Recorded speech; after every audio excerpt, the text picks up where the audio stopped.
ओळखा आपलं कोण आणि परकं कोण. कल्पना करा, रस्त्याने जाताना तुमच्याकडून चुकून एखाद्याला धक्का लागला किंवा बोलताना बाचाबाची झाली किंवा तुमच्याकडं बोलताना तुम्ही बोललेही नसाल, पण समोरचा ती गोष्ट चुकीची आहे असं मुद्दामून करून जर तुमच्याशी भांडत असेल, बरोबर ना? असं चुकून त्याला असं वाटलं की बाबांनो तुमच्या बोलण्याचा त्यानं अर्थच चुकीचा काढला, आणि चुकीचा अर्थ काढला आणि तो समोरचा व्यक्ती माणूस 4 लोक घेऊन तुम्हाला मारायला आला. दिल्लीच्या उत्तमनगरची घटना सेम अशीच छोटीशी चुकी, जिथं ज्याची चुकी बी नव्हती, ज्याची चुकी नव्हती, पण डोक्यामध्ये राग, क्रोध, मुद्दामून मारायचं आहे आपल्याला. ते म्हणतात ना, एखादा व्यक्ती बुद्धीने पांगळा असतो, त्याला घेणं देणं नसतं, त्याला फक्त समोर वा मला ताकद दाखवायची, मला मारायला फ्रस्ट्रेशन घेऊन चालत असतो. समोरच्याची चुकी नाही आहे, नसली तरी त्याला भांडायला आवडतं आणि तो त्याची लोक घेऊन येऊन मारायला यायला तयार होतो लगेच, वेळ लागत नाही. ती गोष्ट खरंच भांडणे योग्य आहे का नाही याचा विचारसुद्धा ते करत नाहीत. अशा वेळी तुमच्या पाठीशी कोण उभं राहणार?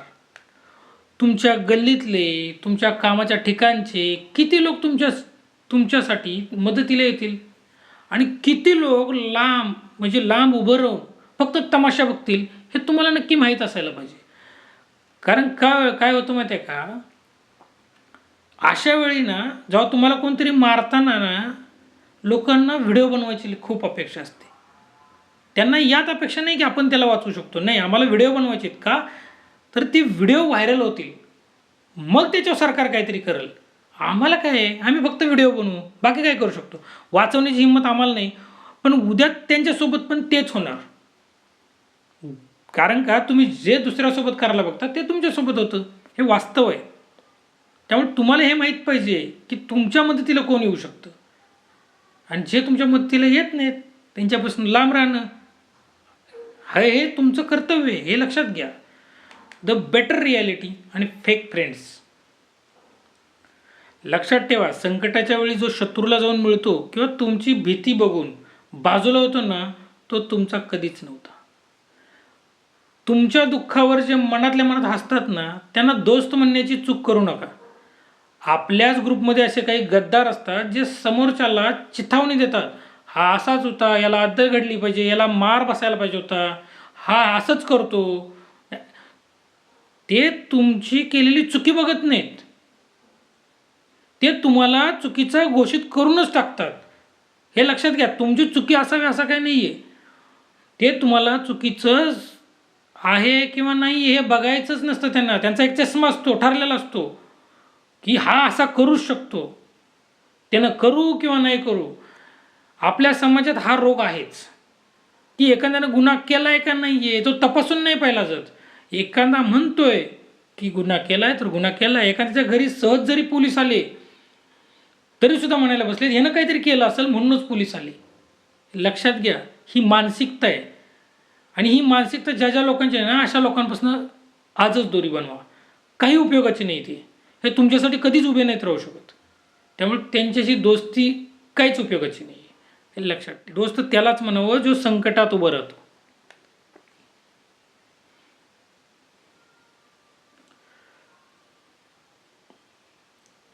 फक्त गर्दी जमवून किंवा ओळख वाढवून काय फायदा? काही फायदा होत नसतो.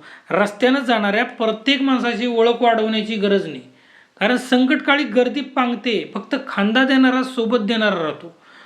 पैशाची मदत म्हणजे मदत नसते, तर संकटाच्या वेळी खंबीरपणे सोबत उभं राहणं ही खरी ताकद आहे, माहीत आहे.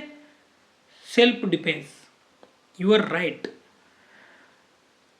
जेव्हा समोरचं तुमची माफी स्वीकारायला तयार नसेल आणि तुमचा जीव घ्यायचा हाच विचार करून आला असेल ना, तेव्हा काय करणार तुम्ही? गप्प बसून मार खाणार नाही. स्वतःचं रक्षण करणे हा तुमचा अधिकार आहे. तुम्हाला मारणाऱ्या जमाव्यात फक्त 1-2 लोकच असतात जे मुख्य असतात, जे तुम्हाला मारायला आलेले असतात. बाकी फक्त सोबत आलेले असतात, हे लक्षात घ्या. तेही भीतीपोटी आलेले असतात. अशा वेळी ना कोणाला समजवायचं आणि कोणाचा प्रतिकार करायचा हे तुम्हाला कळायला पाहिजे. हे त्यावेळच्या सिच्युएशनवरती सगळं अवलंबून असतं. त्यावेळेस तुम्हाला जे योग्य वाटतं ना ते तुम्ही करायला पाहिजे, हे लक्षात घ्या.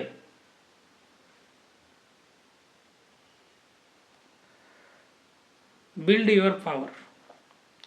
ज्या समाजात आपला माणूस मार खातोय हे बघून वाचवायला कोणी धावत नसेल ना त्याला समाज म्हणत नसतात, हे लक्षात घ्या.